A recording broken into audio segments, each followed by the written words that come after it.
So I guess we can jump into the first of two Microsoft stories, which is apparently an Xbox Next Gen controller package leaked in a picture that mentions not only the Xbox Series X, but also the Xbox Series S. Now, for a while, there's been rumors that a cheaper SKU of the Next Gen Xbox is launching, and this pretty much confirms it.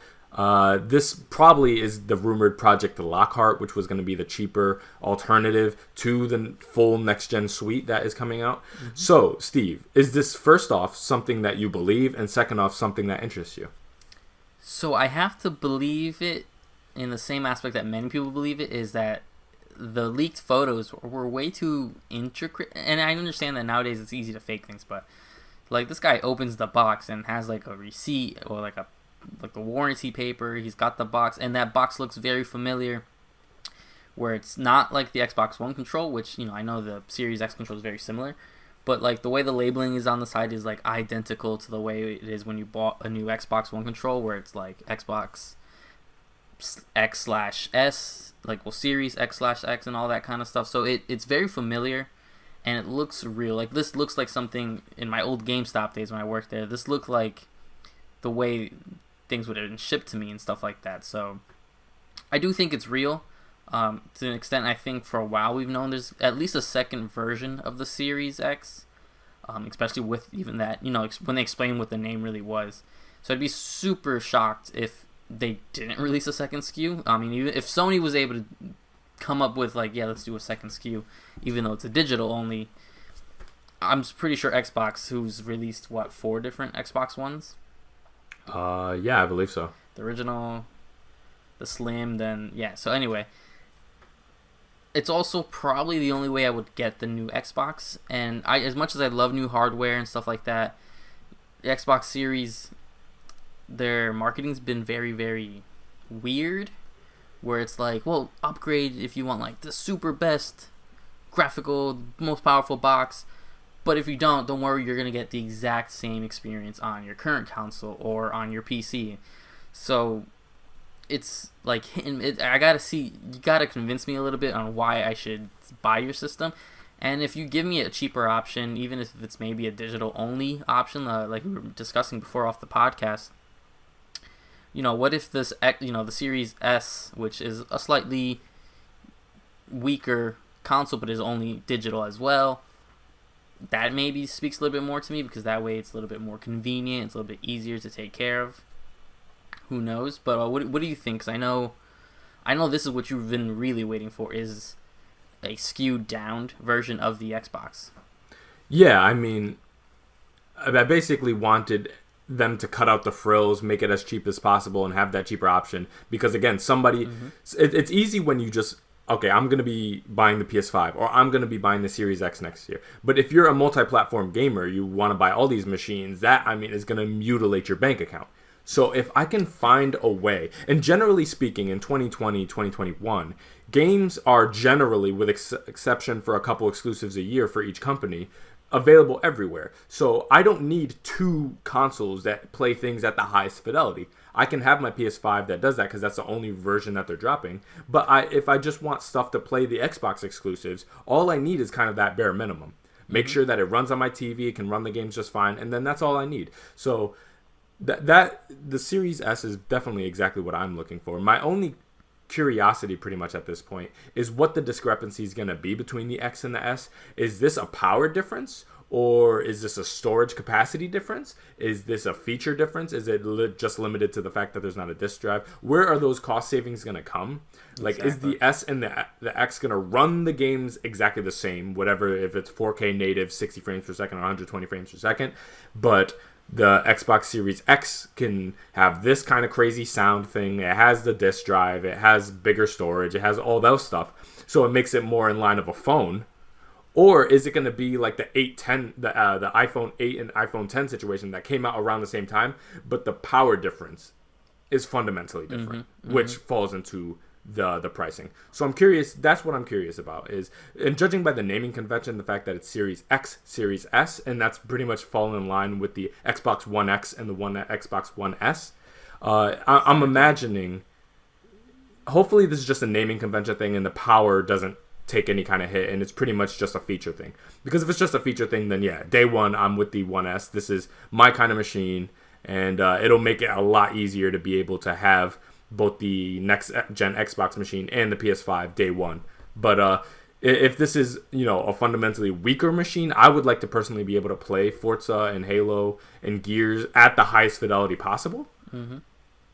And then that would make it a little bit more tricky, where it's like, okay, maybe I then do need the Series X. But for right now, I'm all in about the Series S. I'm very optimistic about this, and I think it's a very smart decision. And I definitely think that this is a legit thing, because the control is exactly what they showed off. The box, as you said, is 100% in line with Microsoft marketing. And on top of that, the Series S falls into the general direction that Microsoft is taking, which is catering the ecosystem around the player as opposed to making the player adjust to the ecosystem. So they're trying to make it as friendly as possible, as soft of a blow as possible. Like, hey, you upgrade when you want to. You play what you want, wherever you want, whenever you want, for the cheapest price point possible. And hey, if you don't want to upgrade, that's fine. And if you don't want to upgrade for too much money, hey, we have an option for that too. So that makes all the sense in the world that Microsoft would do this. And I'm just hoping all these obtuse, non-conventional approaches that they're having to the next gen, adopting that more phone-like model, pays off well for them, because I think it's generally a positive thing that they're doing. For the most part, yeah, I see that as well. I think they just, they have to be careful, because they seem to be stumbling in more of the messaging, because say they do come out, if it is power, what exactly does that mean? Because if the game's going to look just as good and run just as good, that's fine. But you have to also think, what is the Series S, tentatively compared to the Xbox One X, because, this holiday season, these new consoles are going to be launching. The previous consoles, the PS4s and Xbox Ones and One X's and S's, are going to be like Black Friday deals are going to be ridiculous, because they know the new generation's there. And there's people who don't, buy the new systems. Obviously we're really into this. This is a hobby and a lifestyle we have, grown into. But there are families who buy and wait until the new systems are out to get the older systems. But when you're looking at power-wise, like, is the S that much stronger than the One X? What do the gaps look like? And like you said, the iPhone comparison is perfect, because it's like, if I have an iPhone 11 and next year they show the 12, what's going to convince me to want to get that 12? If it's a minute thing, when I'm like, well, I have a perfectly good Xbox at home.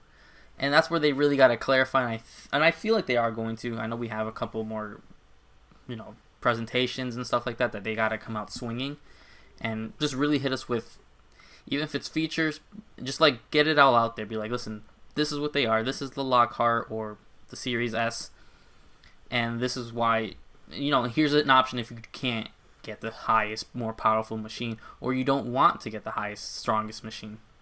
So it makes a lot of sense. Yeah, no doubt. And I guess the only thing that makes me apprehensive about Microsoft's general strategy is this whole idea that, hey, there won't be any Series X exclusives for years. That's concerning to me, because then that communicates to me that in 2022, theoretically, you're going to have games that are pushing the PS5 to its absolute limits, technologically. But meanwhile, in the Microsoft ecosystem, in 2022, a first-party game needs to still be able to run on the Xbox One. Yeah. That's an issue. There's no way you can... I understand that certain games and engines are very malleable. I mean, look at, for example, like a Skyrim. That can run on frickin' everything. It's very malleable. Look at Fortnite. Very malleable. But, I mean, there are limitations. And there's no doubt that this kind of open ecosystem approach that Microsoft's going to have is going to ultimately hinder technological progress if they need to be able to develop for the lowest common denominator. I mean, look at what happens to devs that develop a lot for PC. They need to be able to have a SKU of their game that runs on consoles, and people always crap on consoles, basically being like, hey, you're holding back technological progress. Well, imagine if you have a console that came out in 2013 that still needs to be supported into 2022. I mean, I think that is something that Microsoft's going to have to take a look at, which is like, I know you guys don't want to force anyone to upgrade, but if you want to run a successful business and you want to be able for your developers to really flex their muscles and show what they're capable of, you kind of need to force people to upgrade one way or another.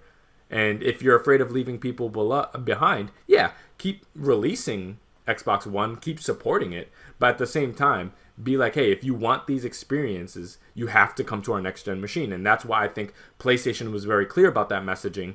And I feel like I don't want Microsoft to be in the position where they're 3 years into a life cycle and realizing like, oh crap, we should have had that same messaging, because now people don't want to upgrade because they don't know that there's a difference here. Because we drilled into their head that, hey, there's no difference, don't worry, you're fine on your old console if you want it. Well, 3 years when you're getting crazy outsold by the PS5, I bet you're going to want people to, upgrade then. And I just don't want to see Microsoft in that position again. Yeah, neither do I, because I don't want them to fail. It's not a thing. I know I'm a little bit more biased to PlayStation, but I mean I have an Xbox. I love a lot of their IPs, and I think some of this stuff is starting to surface, because even in their last conference when they showed Halo Infinite and stuff like that, a big thing going in for a while is that they were like, it's going to be years before there's like super exclusives. You're not going to be left behind if you stay on the Xbox One S or X. And something a lot of people I think kind of missed is that for some of those trailers that they were shown on that Xbox event, a lot of them said Series X / PC exclusive. And it's like, so you said we weren't going to be left behind, but now you're saying you're already saying your consoles don't even have a release date or pricing, and you're saying there's already exclusives to PC and the new Xbox. So it's like, you got to get on board and you got to watch what you're saying, because I think they said that without thinking. I think they thought big wise, like obviously Halo Infinite will be on the old on Xbox One, but I feel like you're forgetting like some of these other people just won't do it. They don't have the time or capacity, or just don't want to have to go rescale their game when they can work with the bigger machines. And I think that's all stuff that's gonna get ironed out and hopefully out of the way soon, so they're not covered around bad press around your system, because that's really what happened last generation.